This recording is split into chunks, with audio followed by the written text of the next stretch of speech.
When two relationships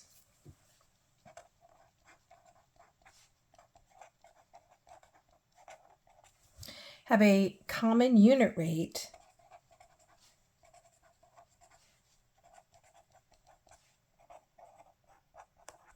we say that they are proportional.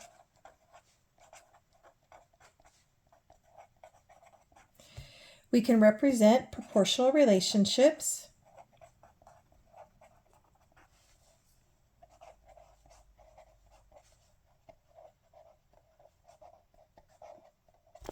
using tables, graphs, equations,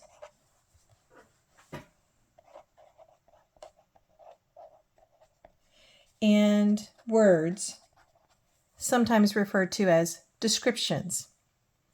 But no matter what form that the relationship is in, we can know that it is proportional by proving that there are common unit rates. And there is a way to do that for each of these different forms. Now, if you have proportional relationships, you can also have relationships that are not proportional. We call them non-proportional relationships. And that is basically when there is not a common unit rate between all pairs of quantities. Often, those relationships that are not proportional may still have a pattern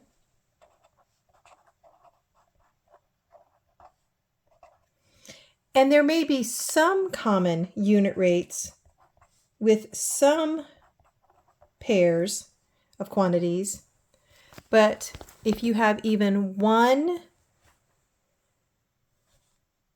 unit rate that is different, that makes the entire relationship considered to be not proportional.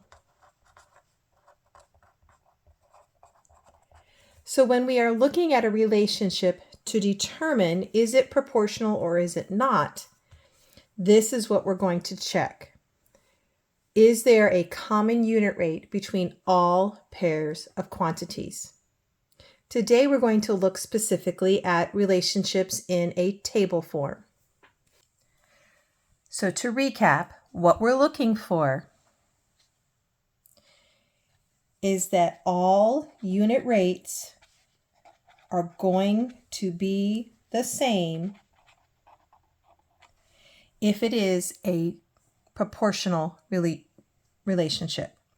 So we have two examples we're going to look at and check to see are they proportional or not. So first, we have a relationship comparing a number of miles and an amount of minutes. Based on the minutes, my guess is this is the information for someone who is running or walking fast or maybe jogging. So we're going to say this is someone jogging. And it looks that they took 25 minutes to go 2 miles, 37.5 minutes to go 3, 62.5 minutes to go 5 miles, and when they were going 8 miles, it took 100 minutes. There are actually 2 unit rates that we can calculate. We can either determine how many minutes it took them to go each mile, or we could calculate how many miles or how much of a mile they were able to go in 1 minute. It really actually doesn't matter which way you do this, if all you're trying to determine is proportional or not. So let's go with both of these calculations just so we can see the comparison. I'm going to use my calculator, but first you can see that I set it up with words so that as I go across and do my calculations for each pair of quantities, I can make sure to put the correct number in the correct place. So if I'm doing minutes per mile, my minutes are going to go on the top, my miles are going to go on the bottom. And then I'm going to use my calculator and divide top divided by bottom, or numerator divided by denominator. 25 divided by 2 is 12.5. So that represents 12.5 minutes per mile. And I didn't leave quite enough room here, so I'll make sure to write smaller on my next one. Here we have 37.5 minutes that it took to go 3 miles. So again, I'm going to use my calculator, 37.5 divided by 3, and I'm again getting 12.5. And just to save space, I'm going to use this label and know that it's for all of them. Now I'm going to just repeat this process for the other pairs of data. 62.5 divided by 5 still comes out 12.5. 100 divided by 8 still comes out 12.5. And yes, I still had to calculate it each time, even though the first couple were coming out 12.5. Sometimes one of these might not, and if even one of these was not the same unit rate, that would mean this relationship is not proportional. Now, I already know this relationship is proportional because I've calculated a unit rate for every pair and it was always the same. But just to show you there are other unit rates, ways that you can set up a unit rate, let's figure out how many miles this person was going per minute. So this time, same numbers, but I'm going to switch which is the numerator and which is the denominator. I'm going to leave myself some space this time. 2 divided by 25 comes out 0.08, and this is miles per minute. So in 1 minute, they were able to go 0.08 or 8/100ths of a mile. And so now I'll set up the rest of these and do that calculation just to confirm that they all come out to be 0.08. 3 divided by 37.5, yes, equals 0.08. 5 divided by 62.5, 0.08. And 8 divided by 100, also 0.08. So this confirms that this is a proportional relationship because all unit rates are the same.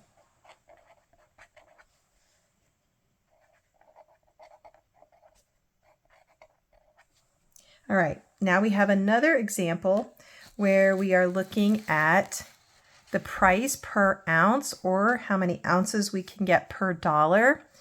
Don't know for sure what this is, but based on these prices, I'm going to say it's maybe for something like coffee at a fancy coffee shop, or maybe hot chocolate, tea, something like that, that has some extra fun things, like some spices maybe or something. Again, we're going to still figure out what the unit rate is. And again, we could do it either ounces per dollar or dollars per ounce. Now I'm noticing this table is done kind of up and down, whereas this table went across. It doesn't matter. And you will see both formats when you work with problems to determine if they are proportional or not. So let's go through this. We'll use our headings here and fill in the work and figure out what the unit rates are for each row, each pair of values. So if we're doing ounces per dollar, ounces over price, I'm going to go ahead and write all these in so I can do all my calculations maybe a little quicker.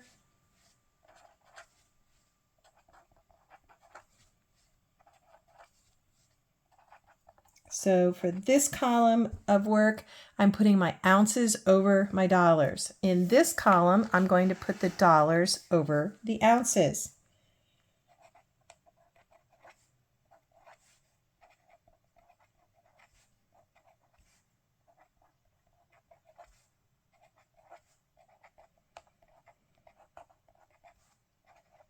And now I'm going to divide each pair of values to see if they come out to be the same. In this column, I'm figuring out how much do I get for $1. In this column, I'm figuring out how much does it cost for 1 ounce. So in either case, we divide top divided by bottom. Remember, that's numerator divided by denominator. So over here, 10 ounces for $2.50 means that I am getting 4 ounces per dollar. Here, 12 divided by 3.25, I'm getting 3.69 and a whole lot of things, but I'm going to just keep 2 decimal places.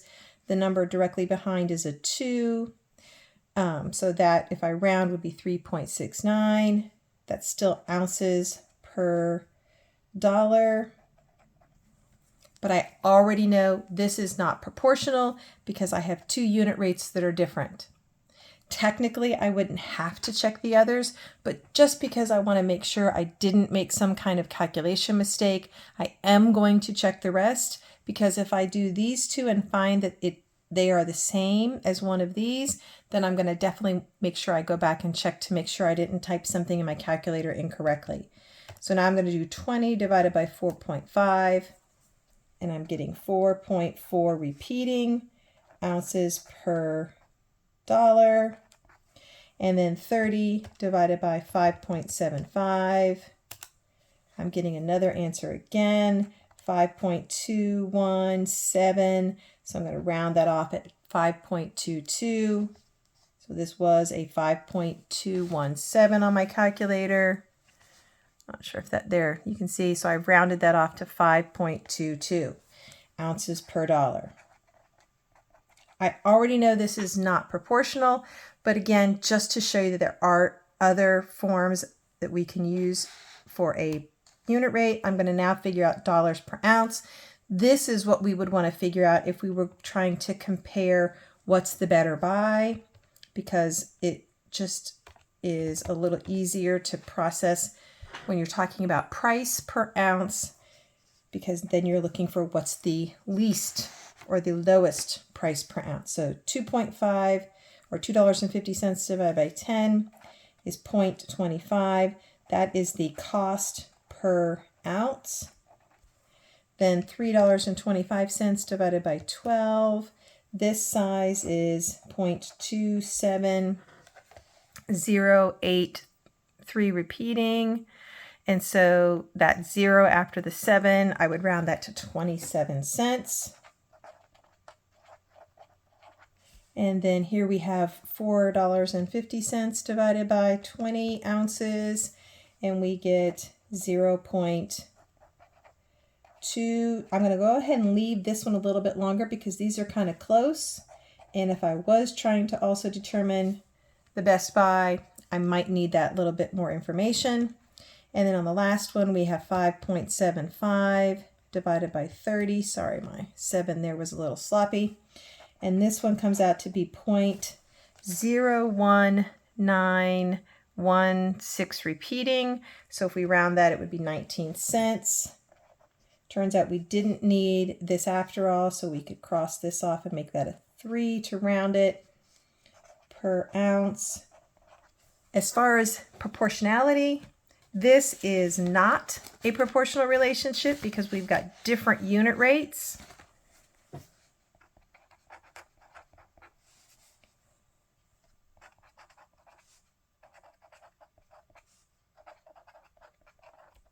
Oh, and that shouldn't be an is, that should be unit rates are different. All right, and just to call back to some things that we've done recently with unit rates, if we were trying to determine which of these was the best deal, our 30-ounce drink for $5.75, even though it's more expensive comparing to the price, comparing the per ounce price, you're getting a cheaper per ounce price, which means you're getting more for your money. The key fact to remember when determining proportionality is If the unit rates are all the same, it is a proportional relationship.